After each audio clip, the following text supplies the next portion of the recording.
So today we are writing basic inequalities and graphing them on a number line. The other day we talked about less than, greater than, less than, or equal to, or greater than or equal to symbols. These are called inequalities. One thing that we're adding on today is that when we see this less than or equal to symbol, it also can be said as at most. For example, there is at most 10 people in line. So there is 10 or less people in line. On the other hand, then there's greater than or equal to that can be at least. So if there are 10 or more people, there's at least 10 people in line. It would be greater than or equal to. Now, to graph on a number line, we have to use different dots. You know how we always put our dot in on our number line? Well, they're different with inequalities. With an inequality, you either have an open circle or a closed circle. So if you have less than or greater than, it's an open circle because the number is not included. But if you have less than or equal to or greater than or equal to, the dot is actually closed because the number is included. Now, there are 4 steps. The first one is to have the variable on the left of the inequality. Now, why is that important? Well, it's important just because it makes it easier. You can still graph even if it's not on the left. I just like to avoid errors by moving the variable always to the left of the inequality.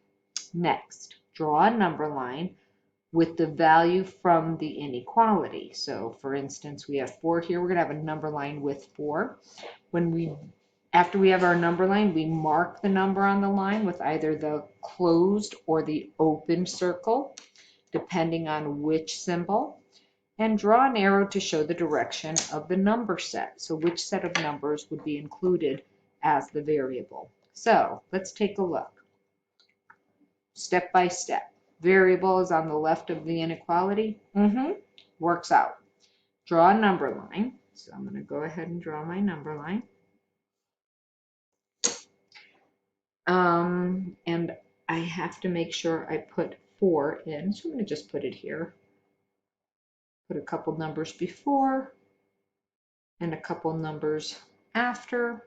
Now, mark the number on the line with either a closed or open. Well, when I look here, if it's not equal to, it is an open, so I find 4 and I draw my open circle.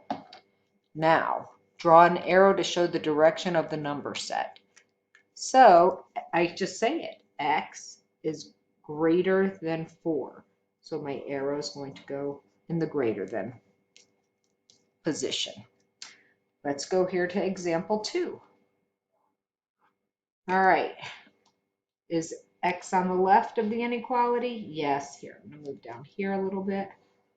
Here's my number line. And here's 4. Here's 3 and 2. Alrighty, now I have x is less than or equal to 4. So is it open or closed? Well, it's less than or equal. It includes, so I close it. And x is less than, which way is less than? To the left. And there's my graph. Okay, we have a few more examples we need to make sure we know how to do. Now, look at this. What if I have a number less than 40? So a number would be n. Less than would be my less than symbol. And then what I do is I rewrite my number 40. And I follow all the 4 steps. Is my variable on the left? Yes. So now I'm going to draw my number line and include 40. I just decided I wanted to do it by 5s. You don't have to. Now, My symbol is a less than. It does not have equal. So what type of dot is it going to be? Open. And it says n is less than 40. So my arrow is going to the left. Next. Ooh, it's that is as at least. Okay, a number. So I know it's a variable n is at least. So let me see. What did I say about that? Which one's at least? Yeah, I'm going to grab my notes and I'm going to look. At least. Oh, it's greater than or equal to. So, at least greater than or equal to. And then I just put my original 10 in. And now I can graph. Number line, 10, 11, 12, 9, 8. It is equal, so I'm going to make sure I color in that circle because it includes 10. N is greater than, so, and there it goes. There's that one. Okay, so let's look at this one. We have a negative number this time. All right, so is my variable to the left?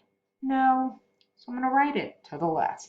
But that means now I have to make sure that my symbol matches where my variable was on this side. So I have to flip-flop it over because if you notice, the alligator is eating the x, so it still has to eat the x even if I put my variable to the left. So then -2 is less than or equal to x becomes x is greater than or equal to -2. And these are exactly the same statement, just said in a different way. Here's step 2.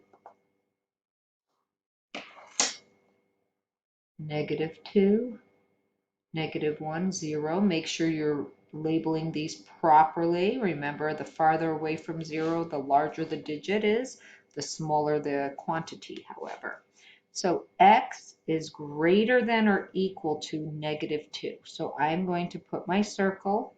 Do I fill it in? Yes, because it includes 2. It has the equal sign. And it is greater than or equal to -2. So it's all the numbers to the right. Let's go over here. Here we have it again. We have another one where we need to change things around. So I'm going to put F over here. Now, make sure that your symbol is eating the number. Over here, we made sure it was eating the variable. Here it is eating the number. And when you're doing this, you just flip it over. So you have to flip your symbol. Now, can I start to draw my... Yes. So I'm going to put in 1 2/10, and I could say 1 3/10 and 1 4/10, 1 1/10, 1. Now I'm going to go ahead over to 1 2/10. Do I fill it in or do I leave it open? Well, there's no equal to sign, so I leave it open. F is less than, so I go ahead and draw my arrow going to the left. And there you have it.